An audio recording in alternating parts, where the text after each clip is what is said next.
봤을 때는 기술주 중심으로도 앞으로 좀 반등이 나오게 될까요? 예, 우리 시장도 그렇고요. 유로존 시장도 그렇고, 그리고 미국 시장도 마찬가지.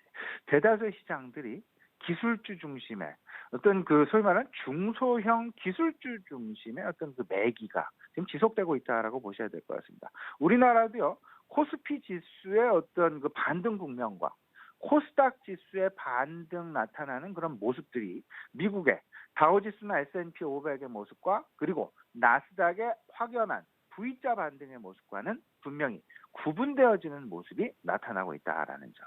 어찌 보면 대형 기술주 중심의 우리나라는 중소형 기술주 중심의 나스닥 또는 코스닥에 대한 관심 상황이 진행되고 있다라고 보셔야 될 것 같습니다.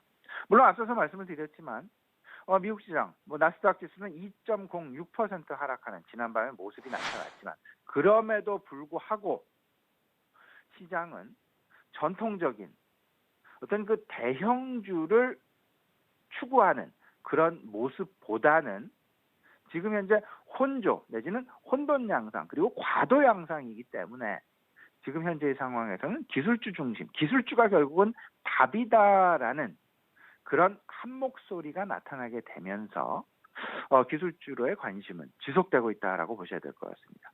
일단 당장 눈에 보여지는 것이 코로나19 상황으로 인해서 실생활이 확실하게 변화가 되고 있습니다. 이러다 보니까 기술주들의 중요성이 다시금 시장 내에 각인이 되어지는 재인식이 되어지는 그런 모습이 나타나고 있고요. 이 가장 중심에는 언택트 그리고 D2C 그러니까 직접 소비자와 연결이 되는 그런 산업들에 대한 재조명 분명하게 나타나고 있다. 이 부분들은 과거 이제 메가 주식들이라고 얘기를 했었던 그 빵 주식들에 대한 그런 관심이 어떤 그 다른 각도로서 언택트와 D2C로서 다시금 재부각되고 있다라고 보셔야 될 것 같은데 다만 시장에서 계속되는 노이즈는 나타나고 있습니다. 시장 내 우려감은 분명히 있죠. 경제 재가동 이에 따른 2차 유행에 대한 경고의 목소리가 높아지고 있다라는 점. 이 부분은 어젯밤 미국 시장에 고스란히 반영되어지는 그런 모습. 그리고 두 번째, 이 부분이 조금 좀 걸리는 부분인데요. 사실상 나스닥이 거의 그 코로나 발발 이전에 주가 수준을 거의 회복하는 모습입니다. 지난밤 물론 좀 2%대의 하락을 보이긴 했었지만 그럼에도 불구하고 여전히 9,002포인트에 걸려 있다라는 점. 그런 부분을 생각을 해본다라면 실적은 조금 좀 둔화되어지는 실적에 대한 둔화는 있으니까 당연히 주가는 오르고 실적은 떨어지고 그러면 밸류에이션은 높아질 수밖에 없는 나스닥의 지금 현재 시장 평균 PR이 어느덧 20배를 넘어서고 있다라는 점. 한창 나스닥이 잘 나갈 때 그 나스닥 시장의 평균 PR은 23배 정도 됐습니다. 이제 거의 다 왔다라는 그런 이제 그 조금 좀 더 가기 추가적으로 더 추가 상승이 진행되기 위해서는 추가 모멘텀 그리고 시장 내 확실한 확신이 있어야 되는데 그 확신 자체는 분명히 경제 재가동이 순조롭게 이어지고 있다라는 그런 모습이 확인되어지는 그런 과정 속에서 추가적인 상승이 진행될 가능성이 높겠다라는 점.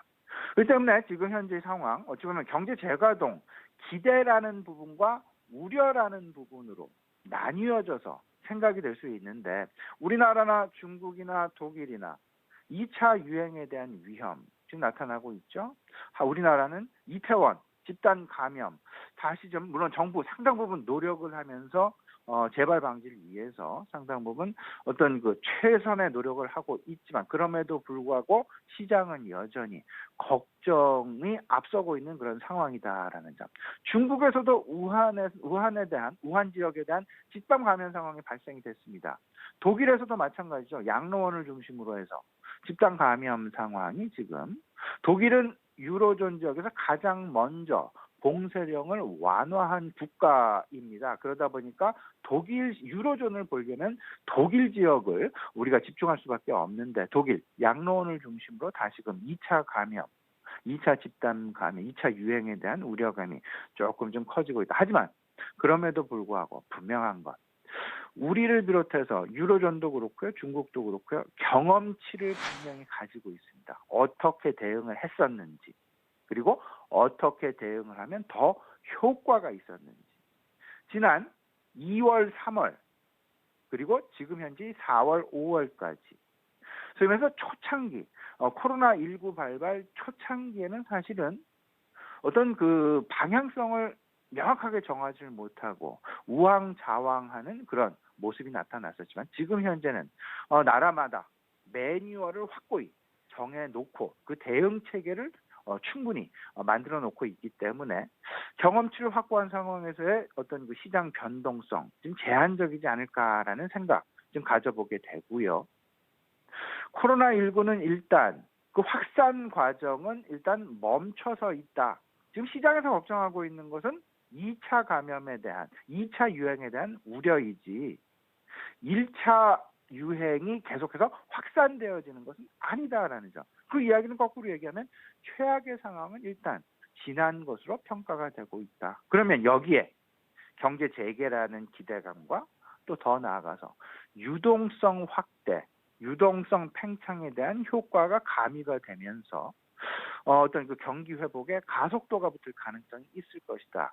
여기에 경험치를 가지고 있는 이런 부분, 대응에 대한 경험치 그리고 유동성 이 두 가지가 결국은 시장 내 가장 큰 버팀목으로 작용을 하게 되면서 일단 시장 일정 부분 노이즈에 따른 변동성 국면은 있을 수 있겠지만 그 변동성은 과거 우리가 생각했던, 과거 우리가 경험을 했었던 어마어마한 큰 폭의 그런 변동성은 아닐 가능성이 높다라는 점. 그렇기 때문에 이렇습니다. 지금 현재 투자 심리는 코로나 재확산에 대한 우려감, 그리고 지금 이제 경제 재가동이 진행이 되면서 포스트 코로나 이후의 시장 변화의 가능성, 이런 부분을 가지고 시장 어떤 그 움직임 그리고 포트폴리오 구성을 좀 해 나가야 될 것 같은데 경제 재가동 정상화 속도에 관심을 가지셔야 될 것 같고 포스트 코로나 이와 관련한 포트폴리오가 확실하게 구비를 좀 해놔야 되겠다. 결국은 실생활의 변화, 언택트 산업으로 집중이 되게 될 것이고 빵 주식과 가장 유사한 우리 시장에서의 주식. 어제 우리 시장에서의 움직임을 보시게 되면 뭐 네이버랄지 카카오랄지 이런 종목들의 움직임, 결국은 언택트 비즈니스에 대한 관심의 부각이었다라고 해도 과언이 아니듯 싶습니다. 다만 밸류에이션에 대해서 점점 관심을 가져가는 그런 모습들이 나타나고 있다라는 점. 아직 우리 시장은 조금 더 상승의 여력은 있어 보입니다. 하지만 미국 나스닥 추가적인 밸류에이션을 돌파해서 밸류에이션의 부담을 극복하고 추가적인 상승을 위해서는 시장에 다시금 믿음이 필요하게 되지 않을까라는 점. 그럼에도 불구하고 여전히 시장의 관심, IT, 반도체, 그리고 5G와 매우 중요한 부분입니다. 홈 엔터테인먼트에 대한 관심, 소위 말하는 컨텐츠에 대한 관심 계속해서 가져나가야 되겠다라는 부분 다시 한번 강조해 드립니다.